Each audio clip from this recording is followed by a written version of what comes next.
what is up guys? Jinxen here again with another Throne and Liberty video. And today, I'll be introducing to you guys another one of those dual weapon builds that I've been spending quite some time and resources on. Although, before starting the video, please note that I'm doing this for fun. So if you aren't used to mechanics or doesn't have good gear setup, then I don't recommend following the build. And I noticed that a few people don't like the way I play the game, as well as sharing it with other people by doing these videos. So I just wanted to make sure that I'm not sending the wrong message. Because the builds that I do are by no means viable or efficient, but I'm just doing it for the fun factor.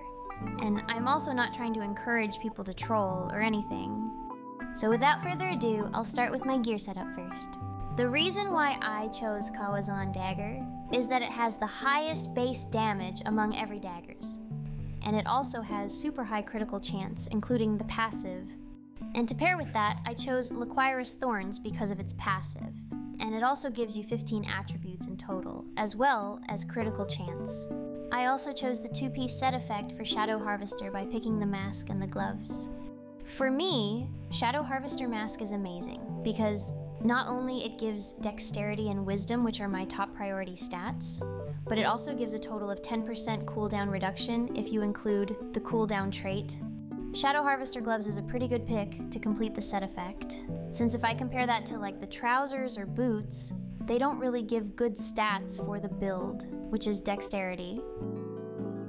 Field General armor and boots are pretty standard for a melee damage dealer, since both pieces are cheap and gives you a pretty decent amount of strength, which is kinda needed for survivability. And the 150 heavy attack chance set effect that it gives is really good as well. Although I don't think I would aim for the 50 strength bracket for the 100 heavy attack chance. I like Breaches of the Executioner because not only it is cheap, but it also gives me 4 wisdom and 4 dexterity, which is a whole 16 max damage in total. Another alternative that I would like to try is Divine Justicar Pants, since even though it gives less attributes than the Executioner Breaches, it also gives 85 crit chance, which is really good for daggers.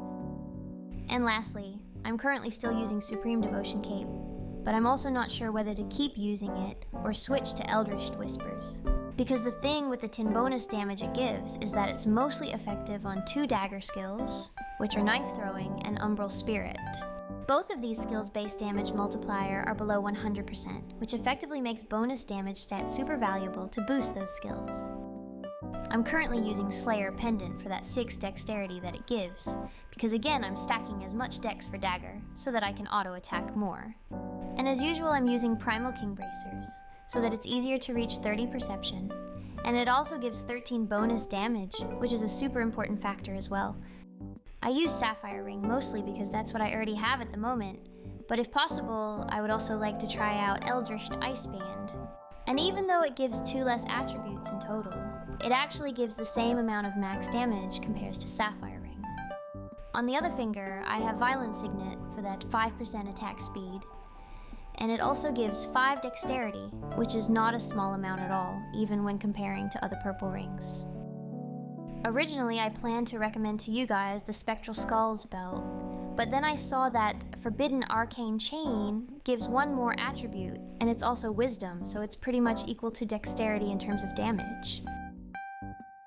This is the specialization setup that I use for pretty much everything, like open world dungeon contracts or dimensional circles. I mostly focus on the poison aspect of Dagger, since I do kinda lack DPS skills, so having a damage over time skill would really help keeping up my DPS.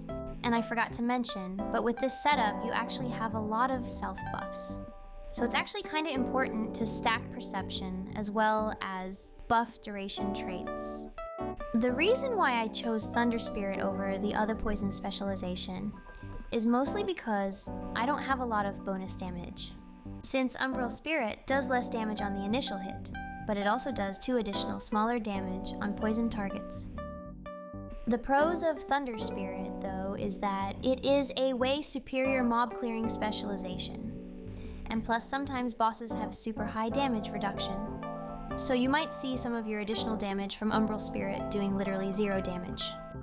I also use Brutal Incision instead of Thundercloud Bombing, because I want to be able to spam Brutal Incision, Meanwhile, you need to stack up Thundercloud so that Thundercloud bombing can do more damage, which would require me to use Lightning Infusion instead of Inject Venom. And while at it, I also picked the Thundercloud spec instead of the Venom one, because Brutal Incision always removed my Thundercloud stacks, so having this would help my damage to be a bit more stable with the Endurance debuff. Now I'll be showing you guys my starter combo, which I use every time, whether for single target or for a group.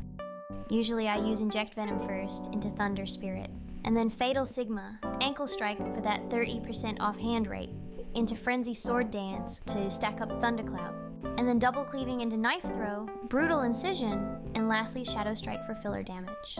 The key point here is to make sure that your Frenzy Sword Dance and Fatal Sigma cooldowns line up together so that you can stack your Thundercloud for more Sigma damage.